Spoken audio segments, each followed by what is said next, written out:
Bonjour les queens et les kings, petit café. Je suis heureuse de vous retrouver comme d'habitude. Aujourd'hui, nous allons parler de décoration.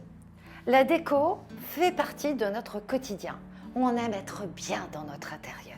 Depuis le confinement, le télétravail, le confort dans sa demeure, c'est quelque chose qui compte. Je suis sûre que vous êtes comme moi et que vous regardez beaucoup de comptes sur Instagram. Vous scrollez et ça vous fait rêver. Eh bien, j'ai fait une découverte sur Instagram.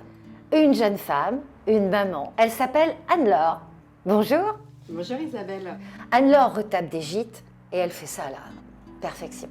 Alors moi, je vis actuellement en région centre, en Touraine. Je suis vraiment à la limite du département de la Vienne et de l'Indre-et-Loire. Donc je suis en Sud-Touraine. Vos comptes nous font voyager dans votre univers. Bon, entre nous, vous êtes accro à la déco. Alors je pense qu'on peut dire ça. J'aime beaucoup la décoration, que ce soit la décoration d'intérieur ou la décoration d'extérieur. J'ai besoin que les choses soient en harmonie, c'est très important pour moi pour me sentir bien. Donc à chaque fois qu'il y a un nouveau projet déco, je suis à fond. Vous possédez 2 maisons d'hôtes, on va commencer par la première. Alors effectivement, j'ai une maison d'hôte, un gîte que j'ai ouvert il y a à peu près 5 ans, qui s'appelle la Maison des Gens. Le nom a été donné en fait, par mes enfants. Parce qu'au moment où je devais aller faire le ménage et m'occuper des locataires pour que les enfants, comme ils sont petits, qu'ils comprennent bien où j'étais, donc c'est juste à côté de ma maison, ça fait partie de ma maison d'ailleurs, je leur disais, maman part dans la maison des gens, je reviens dans 5 minutes. Donc la maison des gens, je l'ai ouverte il y a 5 ans. À la suite en fait, de ma dégénérescence auditive où j'ai dû arrêter de travailler dans la banque, j'ai ouvert cette maison qui est principalement décorée avec des objets provenant de brocante pour la plupart. Et j'avais vraiment envie de donner un esprit maison de campagne, brocante chic. Donc, étant donné qu'ici dans la région il y a énormément de brocantes, c'est vrai que c'était facile pour moi. Le Covid a mis à mal tout ça. Mais du coup j'ai développé autre chose, en fait une autre forme de Chine pour moi. J'ai utilisé beaucoup le Bon Coin et puis pour me faire livrer après les objets, j'ai utilisé le site Cocoli. Et ça c'est très pratique, c'est du covoiturage de colis. Et c'est vrai que n'ayant plus de brocante à cause du Covid, ça m'a permis de pouvoir continuer de chiner pour cette maison, la Maison des Gens. Donc la Maison des Gens, c'est un gîte avec une capacité de 8 personnes, principalement 6 adultes et puis pour 2 enfants, idéalement. L'hiver c'est mieux parce que la maison en fait c'est une ancienne dépendance que j'ai rénovée. Elle fait un peu moins de 80 mètres carrés. Donc c'est vrai que la capacité à 8 c'est un maxi. Alors elle fonctionne bien, j'en suis vraiment heureuse, ça fait 5 ans et c'est vrai que je ne m'attendais pas à ce succès-là. En fait, même si effectivement dans la région il y avait énormément de gîtes, de maisons d'hôtes, c'est toujours un pari de se lancer. Mais je pense que ce qui fait la différence dans cette maison, je pense que c'est la décoration. Les gens parfois se mettent assez loin finalement de leur lieu de visite, jusqu'à 1 heure de route. Mais quand je leur pose la question, mais pourquoi se mettre aussi loin finalement de votre visite, vous auriez pu trouver un logement plus près. Ils me répondent pour beaucoup qu'ils ont eu un coup de cœur pour la maison et qu'ils préféraient se mettre un peu plus loin, mettre dans une maison où vous allez se sentir bien et avoir un coup de cœur pour la déco que de se mettre à côté peut-être dans quelque chose qui leur plairait moins. Donc c'est vrai que ce qui ressort très souvent pour la Maison des Gens, c'est coup de cœur pour la déco, des objets assez finalement atypiques. Toujours un mariage de style, ça c'est très important. Dans cette maison, j'ai mélangé effectivement le style brocante chic avec un peu d'industriel. Voilà, mais toujours en restant dans l'esprit de la Touraine. Donc les vieilles pierres, le moellon, au sol du travertin.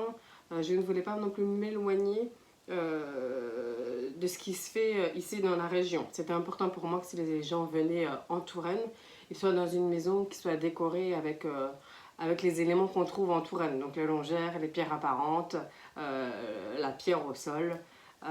Donc voilà. Donc pour la maison des gens, j'en suis très contente, c'était mon premier projet. Et ça m'a permis aussi de me lancer un peu plus dans tout ce qui était brocante et un projet déco vraiment sympa à faire. Oui, je m'épanouis énormément. Et je pense que j'avais vraiment besoin de ça dans ma vie. J'avais 30 ans quand j'ai eu mon petit dernier, donc j'ai travaillé de la banque. Et je sentais au plus profond de moi que je ne m'épanouissais pas non plus. J'étais contente d'aller travailler, mais il manquait une petite animation le matin. Donc par la force des choses, effectivement, avec l'aggravation de mon handicap, la naissance de mon troisième enfant, Marceau, donc on a ouvert effectivement la maison des gens. Il y a 1 an, j'avais besoin aussi de continuer à avancer professionnellement et je cherchais donc un nouveau projet un peu plus gros. Vraiment une maison de vacances où les gens allaient se projeter pour venir en vacances. La maison des gens, je fais de la nuitée, donc j'ai plus des gens de passage. Même si effectivement l'été, j'ai quand même des gens qui viennent en vacances, la proximité de l'autoroute fait que je suis plus sur de la nuitée. Et c'est vrai qu'avec le Covid, je me suis rendu compte aussi que les gens avaient un besoin très fort de pouvoir se retrouver en famille ou entre amis. Et je me rendais compte que mon gîte, avec une capacité de 8 personnes, ce n'était plus suffisant. Donc j'ai cherché pendant 1 an et demi une nouvelle maison à restaurer, à rénover, en partie seule. Une autre rénovation, Hortense, bienvenue. C'était le gros projet, mon gros défi aussi. Et j'ai trouvé il y a 1 an et demi Maison Hortense. Voilà. Donc Maison Hortense, c'est une maison qui se situe à 5 minutes. Et là, j'ai vraiment un épanouissement personnel très très fort dans ce projet. Je pense que même je me suis révélée moi-même dans ce que j'étais capable de faire au-delà de la décoration, dans les travaux. Donc là, j'avais vraiment besoin voilà, d'être animée chaque matin dès le réveil par quelque chose. Et là, je pense que j'ai trouvé ma voie dans le sens où je trouve des maisons et au moment où je rentre dans la maison, il faut que j'ai un coup de cœur immédiat et que je sache tout de suite me projeter. Et c'est vrai que comme pour la maison des gens, ma propre maison ou maison Hortense, ça a été une révélation. Quand je suis rentrée dans cette maison, tout de suite je savais exactement ce que je voulais en faire. Et au fil du temps, depuis 1 an et demi, ce que j'avais dans la tête ressort au fur et à mesure que j'avance dans les travaux. L'avantage aussi de faire moi-même les travaux en partie, c'est que je vis entre guillemets dans la maison et ce qui me permet vraiment de pouvoir avancer dans les travaux tout en apportant une harmonie et une sérénité puisque je ne suis pas dans la précipitation des choses. Donc voilà, à ce jour, en tout cas dans ces projets de déco-rénovation, je suis complètement épanouie. Et c'est ce qui me manquait en fait au plus profond de moi, avoir des projets professionnels qui m'animent, où je me sens vivante en fait. On a envie de traverser les écrans quand on regarde les photos et même de nous reposer dans vos images. Est-ce que vous en êtes consciente? J'ai pas forcément conscience que les gens souhaiterais vraiment rentrer dans mon univers via Insta.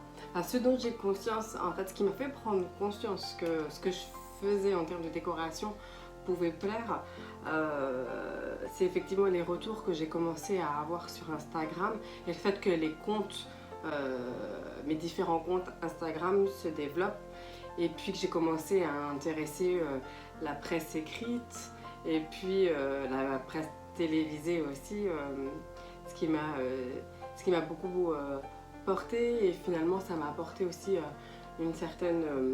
j'étais très flattée, j'ai eu une certaine fierté aussi de me dire que ce que je pouvais faire pouvait plaire au plus grand nombre. là où j'ai pris conscience quand même de choses, c'est effectivement par le biais des retours en fait de mes voyageurs, lorsqu'ils venaient dans la maison des gens, en me disant que c'était cette maison-là qu'ils souhaitaient et pas forcément une autre, parfois plus proche de leur lieu de visite. Quand les gens viennent dans ma maison, mes amis, la famille, c'est vrai que les gens me disent que la maison est très, très jolie, ce qu'on en a fait depuis 12 ans. C'est le temps qu'on a mis à la rénover. On en a fait quelque chose de beau, quelque chose de typiquement tourangeau en fait, puisque ma maison c'est un corps de ferme avec la maison principale, différentes dépendances, un joli préau. Donc tout ça j'ai remis au goût du jour, mais tout en gardant l'esprit de la longère tourangelle. Donc ça aussi c'est vrai que je vois que ça plaît beaucoup. Après j'essaye toujours dans toutes les maisons, enfin dans les 3 maisons que j'ai, d'avoir cette harmonie qui fait qu'on se sent bien, qu'on a envie de prendre du temps, on a envie d'être dans les maisons. Quand on rentre du travail, on se sent bien. Ici en fait on n'a pas envie de repartir, on a envie de recevoir. Moi je sais que cette maison ici, ma maison, elle est très appréciée pour qu'on se retrouve avec la piscine, le barbecue, le préau, quel que soit le temps finalement, même par beau temps et par temps de pluie, puisque la maison fait qu'on peut être à l'abri partout, donc c'est assez convivial. Après c'est vrai que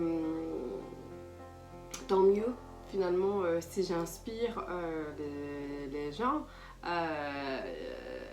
J'apprécie énormément quand les gens me disent vous nous avez donné envie de nous lancer dans nos travaux. Ce que vous avez fait nous inspire beaucoup pour chez nous, pour telle ou telle pièce. Moi j'en suis ravie, je suis très heureuse. Si je peux transmettre un tout petit peu ce que je fais aux gens, en fait l'inspiration je la trouve alors pour Maison Hortense, le but de cette maison, donc cette nouvelle maison que je suis en train de rénover, c'était de me dire, moi c'est vrai que j'ai eu la chance de beaucoup voyager, mais c'est pas forcément le cas de tout le monde, et donc du coup j'avais envie de me dire qu'on peut trouver en France ou dans la région de Touraine une maison qui nous emmène vraiment loin, qui nous emmène ailleurs, qui nous fait voyager. Et cette maison, je me suis inspirée beaucoup de mes voyages en Asie, en Indonésie.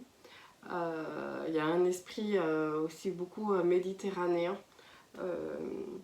où dès qu'on rentre, on est happé par un flot de lumière qui vient de la maison de l'extérieur, et qui fait déjà que c'est très apaisant, puisqu'elle est très lumineuse cette maison. Elle est devenue très lumineuse parce que c'était pas du tout le cas quand je l'ai achetée.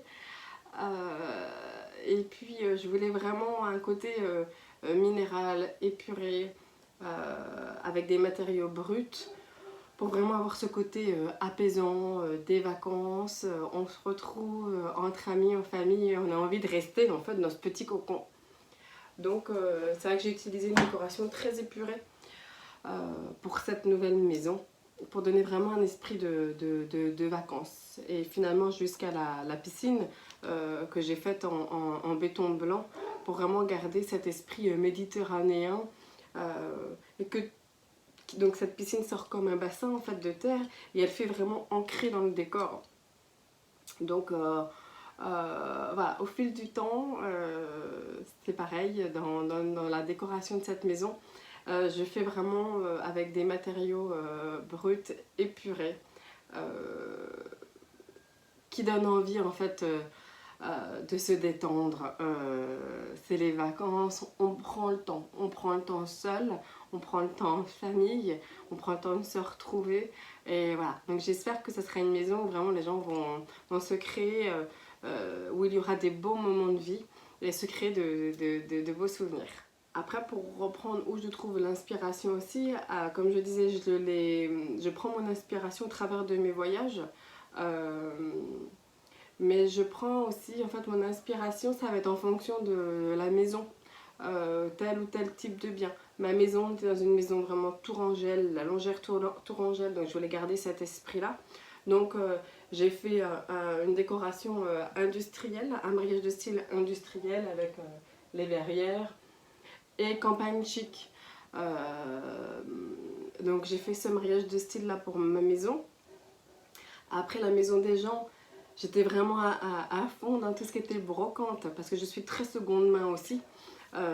Pour moi c'est très important de faire revivre des objets qui ont eu un vécu. Là vous voyez cette table, enfin vous ne la voyez pas, mais la table que j'ai devant moi, c'était une vieille porte de ferme, en deux, une porte d'écurie où j'ai trouvé des roues, enfin bon, j'ai détourné et j'ai transformé en table basse.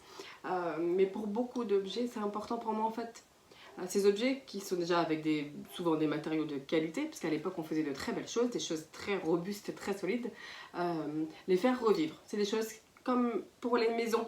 Je suis très maison ancienne parce que pour moi c'est important de faire revivre les choses, leur faire raconter à nouveau une nouvelle histoire. Donc voilà, c'est vrai que pour la maison des gens, dans cette maison, c'est beaucoup de seconde main. De brocante, mais aussi des effets personnels qui ont appartenu à ma famille, à mes grands-parents, à mon arrière-grand-mère, que j'ai retapé et à qui j'ai redonné vie. Donc la maison des gens, on est plus dans la brocante avec un peu un style industriel. Et puis maison Hortense, encore complètement différent, où là on part vraiment dans un style très épuré, très méditerranéen, où donc là je ne fais pas, enfin je fais un mélange de styles, mais effectivement oui, très slow life, très méditerranéen, ambiance très épurée. Donc voilà pour les inspirations. Et après comme tout le monde, ça reste aussi beaucoup par internet, par les magazines de déco. Mais c'est vrai que Pinterest est vraiment une très belle vitrine aussi pour la décoration, pour les inspirations comme Instagram. Et après les magazines, j'aime beaucoup Milk Magazine, Home, Art et Décoration, Travaux Maison, voilà, pour les inspirations.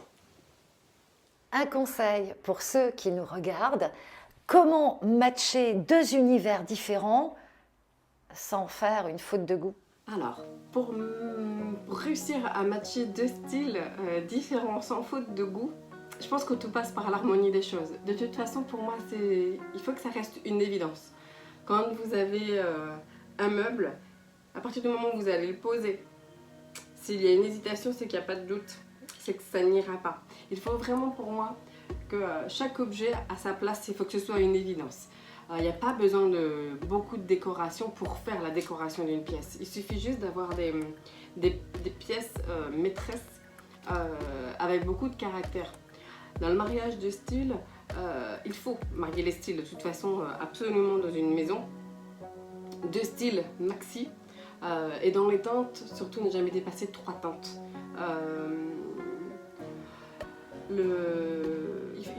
Il faut en fait une ligne conductrice dans sa décoration. Par exemple, moi chez Maison Hortense, ma ligne conductrice c'est le doré.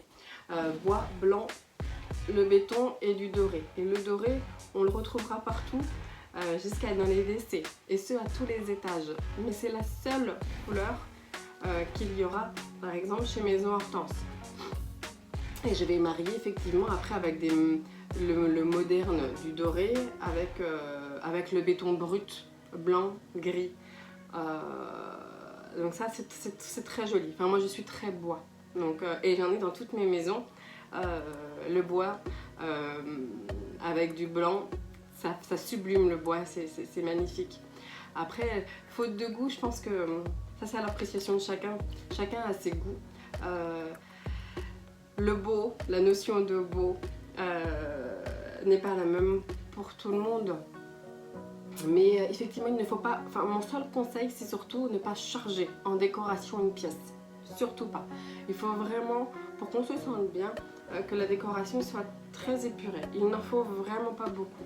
Mais un joli tableau, une jolie suspension, un tapis ou même des rideaux, ça va habiller une pièce. Après, c'est surtout toujours avoir une concordance dans les couleurs. Et ne pas dépasser 3 couleurs. Vous êtes maman de 3 enfants. Alors vous allez nous donner la recette.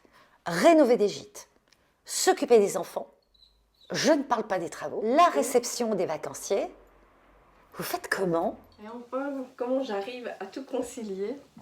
Alors ça c'est un exercice de chaque jour qui n'est pas simple, mais que j'essaie de faire au mieux.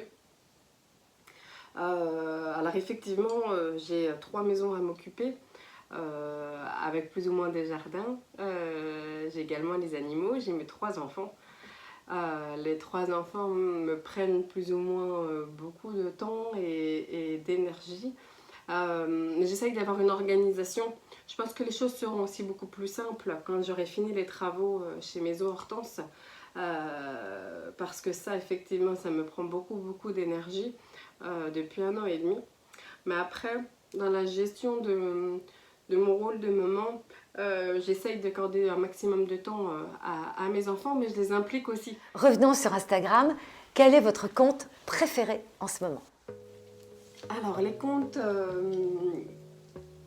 qui m'inspirent sur Instagram, compte du moment, j'en ai beaucoup. Instagram, ça évolue chaque jour et énormément.